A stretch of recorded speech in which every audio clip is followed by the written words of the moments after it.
Biology का next chapter मानव प्रजनन तंत्र यानी कि ह्यूमन रिप्रोडक्टिव सिस्टम। ठीक है, तो दो गो होता है, एगो मेल रिप्रोडक्टिव सिस्टम हो गया, एक फीमेल रिप्रोडक्टिव सिस्टम हो गया, नर जनन तंत्र मादा जनन तंत्र। तो इसमें से कौन कौन सा अंग आता है, इसमें से कौन कौन सा अंग आता है, क्वेश्चन पूछता है। तो नर जनन तंत्र में कौन कौन सा अंग आता है, तो एक वृषण आता है जिसको इंग्लिश में टेस्टिस कहते हैं, वृषण यानी कि इंग्लिश में टेस्टिस कहते हैं। फिर हो गया अधिवृषण, अर्धिवृषण जिसको इंग्लिश में एपिडिमिस कहते हैं, एपिडिमिस कहते हैं, अधिवृषण एपिडिमिस, अधिवृषण एपिडिमिस। फिर हो गया सीसन जिसको पेनिस बोलते हैं, सीसन जिसको पेनिस बोलते हैं।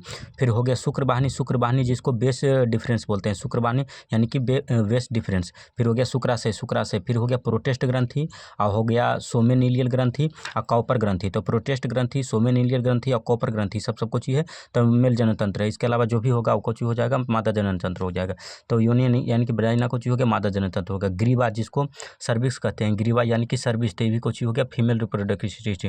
फिर गर्भाशय जिसको यूट्रेस बोलते हैं, गर्भाशय जिसको यूट्रेस बोलते हैं। फिर हो गया डिंड वाहिनी जिसको अंड वाहिनी भी बोलते हैं और फाइलोपियंस ट्यूब बोलते हैं। तो डिंब वाहिनी, अंड वाहिनी और फाइलोपियंस ट्यूब से एक चीज़ को बोलते हैं, डिंड वाहिनी, अंड वाहिनी और फाइलोपियंस ट्यूब से एक चीज़ को बोलते हैं। ठीक ना।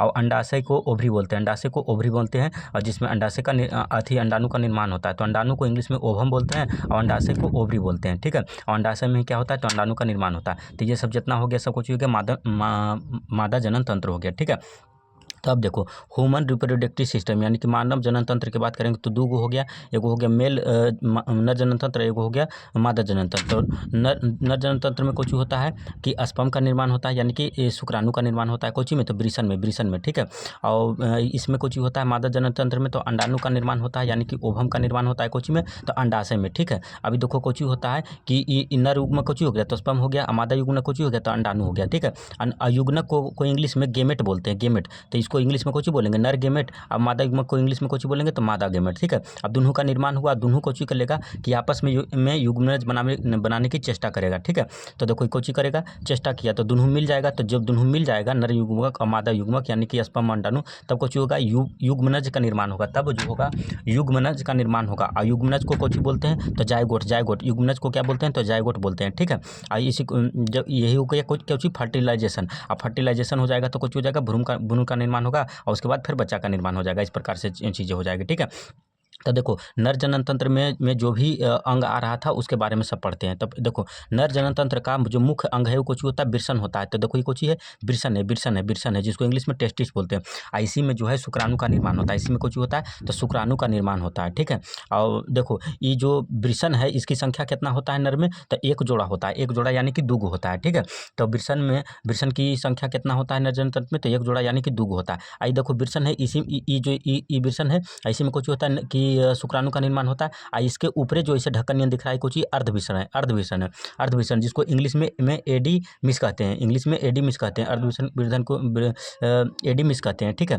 इसमें कुछ होता है कि जो ये स्पर्म का निर्माण किस में हुआ, वृषण में। लेकिन इसमें निर्माण जब होता है, बनता है वृषण में, तो ये इतना तैयार नहीं रहता है कि ये जो है वो जनन के लिए तैयार नहीं रहता है। तो ये तैयार किस में होता है यानी कि वृक्ष के रूप में किस में आता है, तो यही अधिवृषण में जाके तैयार होता है। ठीक है, तो देखो वृषण का मुख्य कुछ काम है तो स्पर्म का ये निर्माण करना है। उसके बाद देखो टेस्टिस से कुछ होता है, टेस्टिक यानी कि बोला वृषण, तो वृषण में कुछ होता है कि जो शुक्राणु का निर्माण हुआ तो हुआ है वो अवयस्क है यानी कि संतान के लिए तैयार नहीं है। तो यहाँ से फिर कहाँ जाता है, अर्धिवृषण में जाता है, और अर्धिवृषण में जाके फिर स्पर्म कुछ होता है तो वृक्ष होता है ना, वृक्ष होता है यानी कि अति संतान उत्पन्न करने के लिए तैयार होता है। ठीक है, और ये वृषण कितना होता है, तो एक जोड़ा होता है, एक जोड़ा होता है यानी कि दो होता है। ठीक है, अब आगे देखते हैं। उसके बाद ये लाइन जो दिख रहा है ये तो ये नली हो गया। ठीक है, जहाँ से ये स्पर्म जाएगा तो इसको कोची बोलते हैं, तो इसको बोलते हैं शुक्रवाहिनी, शुक्रवाहिनी यानी कि बेस डिफरेंस, शुक्रवाहिनी यानी कि ये कोची हो गई तो बेस डिफरेंस हो गया, बेस डिफरेंस। यहाँ से देखो करके ऐसे गया है ना,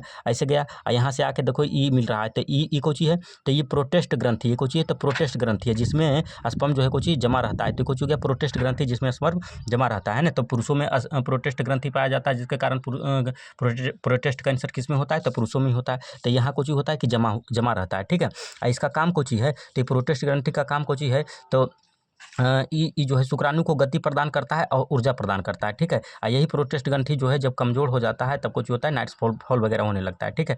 उसके बाद आ जाएगी शुक्र वाहिनी के बाद ये उसके बाद एक ग्रंथि और होता है जिसका यहाँ पर ये ग्रंथि जो दिख रहा है इसका नाम कुछ ये तो सोमेनियल ग्रंथि कुछ हो गया, सोमेनियल ग्रंथि, ये कुछ हो गया सोमेनियल ग्रंथि, ठीक है। ये जो सोमेनियल ग्रंथि है इसमें म्यूकस का निर्माण होता है, इसमें कुछ का निर्माण होता है, म्यूकस का निर्माण होता है। फिर एक और ग्रंथि है, देखो यहाँ पर नीचे कुछ है तो कॉपर ग्रंथि, कॉपर ग्रंथि। तो ये बड़ा देखो जो प्रोटेस्ट ग्रंथि है इससे कुछ निकलता है, तो इससे जो है वो सिट्रिक अम्ल निकलता है, प्रोटेस्ट ग्रंथि से सिट्रिक अम्ल निकलता है, प्रोटेस्ट ग्रंथि से सिट्रिक अम्ल निकलता है। ये जो सोमेनियल ग्रंथि है, सोमेनियल ग्रंथि है इससे कुछ होता है तो म्यूकस का निर्माण होता है, इससे म्यूकस का निर्माण होता है, ठीक है। ये जो कॉपर ग्रंथि है तो इससे कुछ निकलता है तो फ्रक्टोज का निर्माण होता है, वही फ्रक्टोज जो फल में पाया जाता है जिसके कारण मीठा लगता है ना। तो इसमें कुछ ये फ्रक्टोज का निर्माण होता है, किसमें, कॉपर में, ठीक है। तो अभी तक ले देखो कुछ था कि यहाँ जो वृषण में बना था वो अभी तक ले कुछ था शुक्राणु था, ठीक है। ये जो है वो बेस्ट डिफरेंस यानी कि शुक्र वाहिनी के रास्ते से यहाँ आया है ना। और यहाँ पर आके कुछ हो जाएगा कि शुक्राणु में ये जो फ्रक्टोज निकला था कॉपर से और प्रोटेस्ट ग्रंथि से जो है, प्रोटेस्ट ग्रंथि से जो सिट्रिक अम्ल निकला था और सोमेनियल ग्रंथि से जो म्यूकस निकला था, ये तीनों जब शुक्राणु मिल जाएगा तब इसको फिर कुछ बोलेंगे, फिर बीर यानी कि सीमेन बोलते हैं, तब इसको बीर यानी कि सीमेन बोलते हैं, ठीक है। इस प्रकार से होता है। अब उसके बाद देखो ये कुछ हो गया तो ये मूत्राशय हो गया, ठीक है। यहाँ पर मूत्र जमा रहता है। अब यहाँ से देखो कुछ है कि ये बीर का यानी कि स्पर्म का और ये जो रास्ता है मूत्र का वो एक ही होता है, कौन होता है, पेनिस यानी कि सीसन, पेनिस यानी कि सीसन, तो दोनों का रास्ता कुछ होता है तो सेम ही होता है, ठीक है। अब आगे पढ़ते हैं। तो देखो शुक्रवाहिनी यानी को क्या बोल रहे थे, तो बेस्ट डिफरेंस बोल रहे थे, है ना। तो यही होता है शुक्रवाहिनी। अनसबंधी में क्या किया जाता है, तो इसी को काट दिया जाता है, इसी को काट दिया जाता है जिससे कुछ होगा कि शुक्राणु का निर्माण होगा लेकिन इधर आ ही नहीं पाएगा, ठीक है। तो इस प्रकार से चीज़ें हो जाती है। तो देखो शुक्रवाहिनी को क्या बोलते हैं तो इंग्लिश में तो बेस्ट डिफरेंस बोलते हैं। इसको जब काट देते हैं तो इसको कुछ बोलते हैं तो बेसोटर्म, है ना। अब पुरुष नसबंधी को कुछ कहते हैं तो बेसोटोनी कहते हैं। जब पुरुषों का नसबंधी हो जाता है तो उसको कुछ कहते हैं तो बेसोटोनी कहते हैं। पुरुष नसबंधी को क्या कहते हैं तो बेसोटोनी कहते हैं, ठीक है। अब नर जनन अंग की बात करेंगे जो हम लोग पढ़ रहे थे, तब पेनिस यानी कि सीसन तो कुछ कहता है तो मूत्र और शुक्राणु को बाहर निकालने का मार्ग है ना। तो ये वाला कुछ है जो पेनिस है मूत्र और शुक्राणु को बाहर निकालने का कुछ है तो मार्ग है ना। ये पेनिस हो गया। उसके बाद शुक्र वाहिनी की बात करेंगे जिसको हम लोग बेस्ट डिफरेंस बोल रहे थे, तो इसका काम कुछ है तो शुक्राणु का अर्ध वृषण से निकालना, है ना। तो देखो ये अर्ध वृषण है ना, जिसमें शुक्राणु जो है बैक्स हुआ था यानी कि निषेचन के लिए तैयार हुआ था, तो इसको बाहर निकालने का काम कौन करता है, तो यही बेस्ट डिफरेंस यानी कि शुक्र वाहिनी का काम होता है, ठीक है। अब देखो शुक्राशय कुछ होता है तो शुक्राणु जहाँ जमा रहता है उसी को कुछ बोलते हैं तो शुक्राशय, शुक्राणु जहाँ जमा रहता है उसी को क्या कहते हैं तो शुक्राशय कहते हैं। अब प्रोटेस्ट ग्रंथि की बात करेंगे तो प्रोटेस्ट ग्रंथि में क्या बोले थे कि सिट्रिक अम्ल का निर्माण होता है और इसी को प्रोटेस्ट ग्रंथि को ही कमजोर होने पर नाइटफॉल होता है और शुक्राणु को गति और ऊर्जा प्रदान करने का काम कौन करता है तो ये प्रोटेस्ट ग्रंथि करता है, ठीक है। फिर कॉपर ग्रंथि होता है जिसमें कुछ होता है तो फ्रक्टोज का निर्माण होता है, कॉपर ग्रंथि में फ्रक्टोज का निर्माण होता है।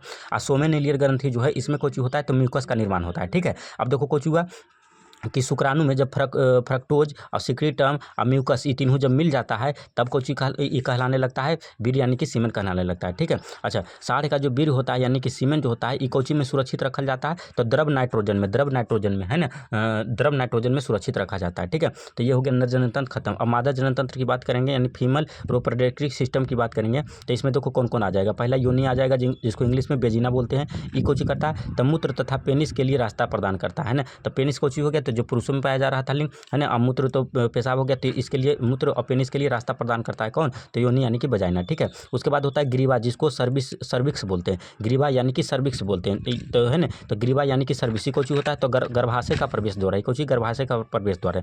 फिर हो गया गर्भाशय कोची करता है तो भ्रूण का विकास करता है। अब भ्रूण का पोषण भी कहाँ होता है तो गर्भाशय में ही होता है, ठीक है। कोची के द्वारा होता है तो प्लेसेंटा गर्भनाल के द्वारा, प्लेसेंटा जिसके द्वारा होता है उसको बोलते हैं प्लेसेंटा गर्भनाल, है ना। तो जो बचपन में देखो कटाता नहीं जिसको नाड़ी कहते हैं तो वही हो गया कौन ची प्लेसेंटा गर्भनाल, है ना। तो बच्चा जो पलता है तो कोची से तो पोषण से तो बच्चा तो खाता नहीं तो कहाँ से आता है तो माताएं जो खाती है वही पोषण उसको मिलता है तो कोची के द्वारा आता है बच्चा में तो यही प्लेसेंटा गर्भनाल के द्वारा, प्लेसेंटा गर्भनाल के द्वारा आता है, ठीक है।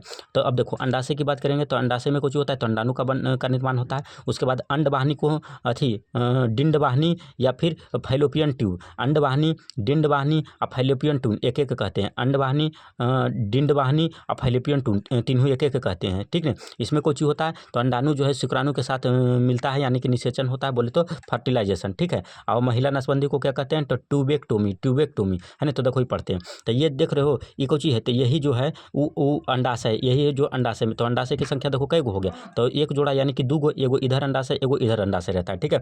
इसी में कोची होता है, तो अंडाशय में अंडाणु का निर्माण होता है, अंडाणु का निर्माण होता है, ठीक है। लेकिन दोनों में एक साथ नहीं होता है, अगर 1 महीना इसमें हुआ है तो 1 महीना इसमें होगा, यानी कि पारापारी होगा, है ना। काहे कि दोनों में एक बार निर्माण होगा, तो यहाँ से कुछ हो जाएगा, बिर आएगा, कुछ इधर जाएगा, कुछ इधर जाएगा, तो कुछ हो जाएगा कि जुड़वा संतानें पैदा हो जाएगी। इस चलते कुछ होता है कि एक ही गो होता है, यानी 1 महीना इसमें अंडाशय का निर्माण होगा, तो इसमें 1 महीना इसमें, तो ये अंडाशय हो गया, ठीक है। उसके बाद देखो ये कुछ हो गया, तो अंडाशय जो है वो 7 दिन तक ले, देखो इसमें कुछ होता है, निर्माण होता है ना। अंडाशय में अंडाणु 7 दिन में निर्माण होता है, ठीक है। और तैयार कितना दिन में होता है, तो अगला सप्ताह में 7 दिन तक ले तैयार होता है, यानी कि टोटल तैयार होने में उसको 14 दिन इसमें लग जाता है। फिर 14 दिन में तैयार होने के बाद इससे कोची से अंडवाहिनी के रास्ते, है ना, जो अंडा को बाहर निकालने का रास्ता होता है उसी को क्या बोलते हैं, अंडवाहिनी या फिर डिंडवाहिनी या फिर फैलोपियन ट्यूब। तो ये हो गया फैलोपियन ट्यूब, तो इसी से कोची होता है, बाहर निकलता है। अब बाहर आके इसकी दीवारों पर कोची होता है, जो अंडाशय वो चिपक जाता है ना। अब वेट करते रहता है किसका, तो शुक्राणु का वेट करते रहता है ना।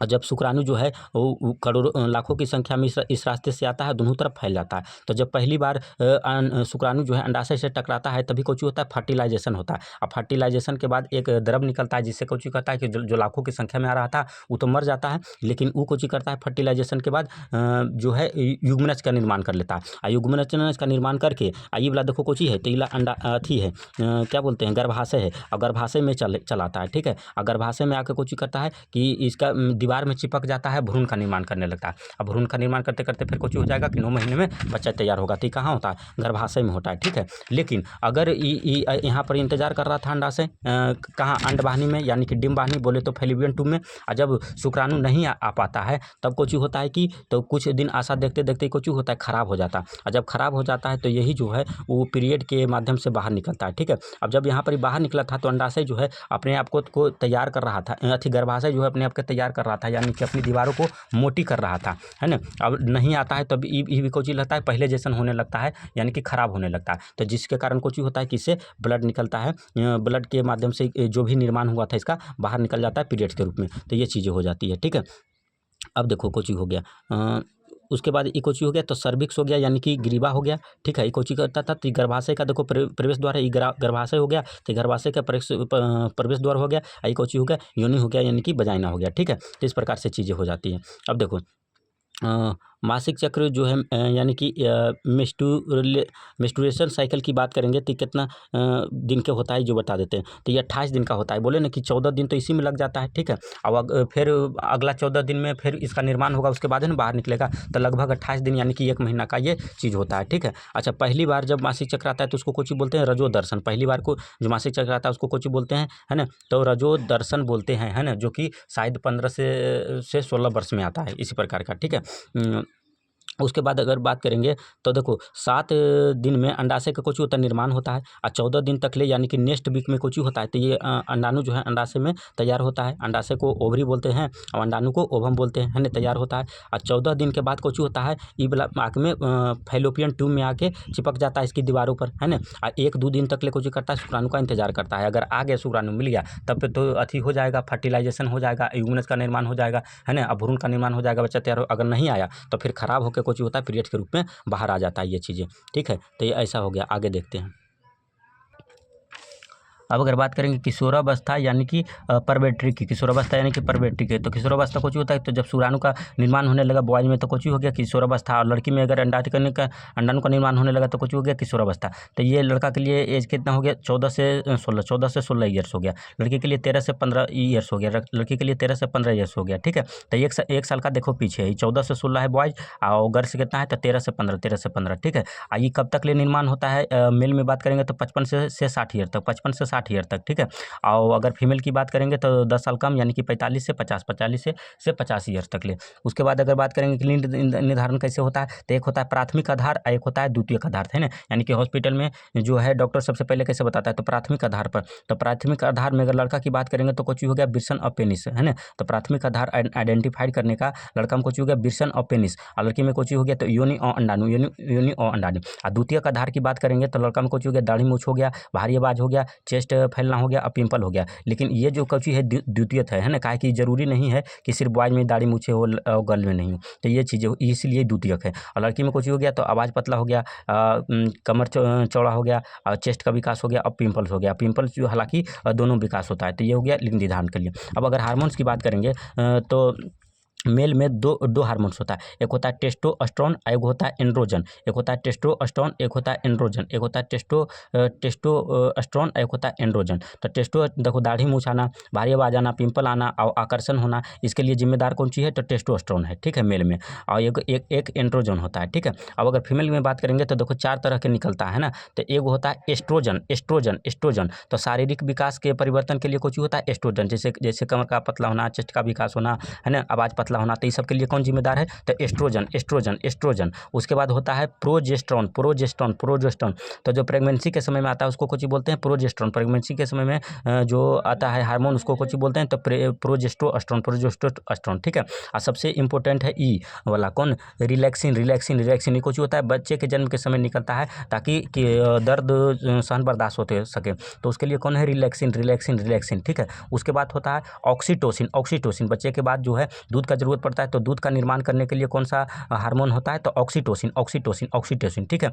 और जब बछड़े वगैरह मर जाते हैं तो उसके लिए जो दूध बढ़ाने के लिए जो इंजेक्शन दिया जाता है उसको कुछ बोलते हैं तो ऑक्सीटोसिन, है ना। तो सुई में कौन सा हार्मोन रहता है, ऑक्सीटोसिन रहता है, ठीक है, उबला में। और ये जो है हानिकारक चीज़ है। उसके बाद अगर यौन संचारित रोग की बात करेंगे तो कौन कौन है, गनोरिया और सिफिलिस दोनों ही जीवाणु से होने वाला रोग है, यानी कि बैक्टीरिया से होने वाला रोग है। ये कहाँ होता है, तो मूत्र मार्ग में होता है, ज़्यादातर महिला में, ठीक है। और उसके बाद एड्स और हर्पिस को हो गया, तब विषाणु यानी कि वायरस होने वाला रोग हो गया, पीछे पढ़ भी चुके हैं। उसके बाद टेस्ट ट्यूब बेबी की अगर बात करेंगे, यानी कि प्रनली शिशु, टेस्ट ट्यूब बेबी प्रनली शिशु कुछ होता है, तो इसका जनक कौन है, तो रॉबर्ट एडवर्ड्स, है ना, तो इसका जनक है। उसके बाद देखो नॉर्मल टेम्परेचर पर कुछ होता है, इंजेक्शन के थ्रू मेल से शुक्राणु निकाल लिया जाता है, और फीमेल से कुछ होता है तो इंजेक्शन के थ्रू अंडाणु निकाल दिया जाता है, ठीक है। इसको नॉर्मल टेम्परेचर पर रखा जाता है, कोची में, तो फेलिनियर टू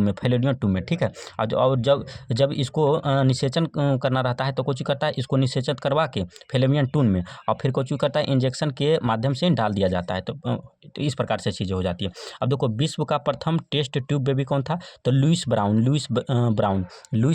1978 ईस्वी में हुआ था, लुइस ब्राउन। और ये कहाँ का था, ब्रिटेन का। और भारत का कौन था, तो भारत का पहला था इंदिरा, भारत का पहला कौन था, इंदिरा, 1986 में, ठीक है। आगे देखते हैं। उसके बाद हो गया ट्विंस बेबी, जिसको जुड़वा बच्चा बोलते हैं, ट्विंस बेबी, जुड़वा बच्चा। ये देखो कैसे होता है, तो एक शुक्राणु है, एक अंडाणु, देखो एक शुक्राणु है, एक अंडाणु है, और ये यहाँ से जाके फर्टिलाइजेशन किया, है ना, यानी कि युग्मनज का निर्माण किया। युग्मनज को क्या बोलते हैं, जाइगोट। और ये कुछ होगा अगर बीच से टूट जाएगा तब हो जाएगा दूगो। इसमें कुछ होता है, लिंग तो समान होता है ना, लेकिन फिंगरप्रिंट जो है उस समान रहना जरूरी नहीं है, यानी कि असमान होगा। चेहरा समान रहना जरूरी नहीं, असमान होगा। सिग्नेचर जो है समान रहना जरूरी नहीं है, असमान होगा, ठीक है। अब देखो उसके बाद फिर कुछ हो सकता है, ये तो पहला कंडीशन हो गया। दूसरा कंडीशन में कुछ हो गया कि 2 शुक्राणु 2 अंडाणु रहेगा। देखो एक शुक्राणु जा रहा है, एक शुक्राणु जा रहा है, यहाँ एक अंडाणु। तब देखो 2 गो एक साथ अगर जा रहा है और वो फर्टिलाइजेशन हो जाएगा, तब कुछ हो जाएगा कि दोनों स्वतंत्र हो जाएगा, यानी कि 2 गो जाइगोट का निर्माण हो जाएगा, तब हो सकता है। उसके बाद फिर देखो कुछ हो जाएगा कि 1 शुक्राणु जा रहा है और 2 अंडाणु एक जगह सटा हुआ है, तब फर्टिलाइजेशन हो जाएगा, है ना। इसमें कुछ हो जाएगा कि जो बेबी हो जाए वो सटा हुआ हो जाए, चाहे तो उसका पैर जुटा हुआ रहेगा, चाहे तो मूड़ी जुटा हुआ रहेगा, इस प्रकार की चीज़ें हो जाती है। ये जो होता है घटिया अवस्था होता है। उसके बाद जनसंख्या नियंत्रण विधि की बात करेंगे तो एक प्राकृतिक विधि होता है, जो कि 14 दिन के बाद चीज़ें हो रही थी, तो ये वाला सेफ टाइम था। फिर रासायनिक विधि में आ गया, टैबलेट्स खा लेना। फिर यांत्रिक विधि में आ गया किसी उपकरण के सहायता से निषेचन को रोक देना भी कुछ होता है, तो यांत्रिक विधि हो जाता है, जिसमें ये चीज़ें आ जाती हैं। उसके बाद सर्जरी यानी कि ऑपरेशन की मदद से, जो पहले बताए थे, है ना, पुरुषों में महिला में, तो पुरुषों में हो जाता है बेस्टोटोमी, और महिला में कुछ हो जाता है तो ट्यूबेक्टोमी, है ना, तो बेसोटोमी और ट्यूबेक्टोमी। तो ये चैप्टर जो हो गया ख़त्म।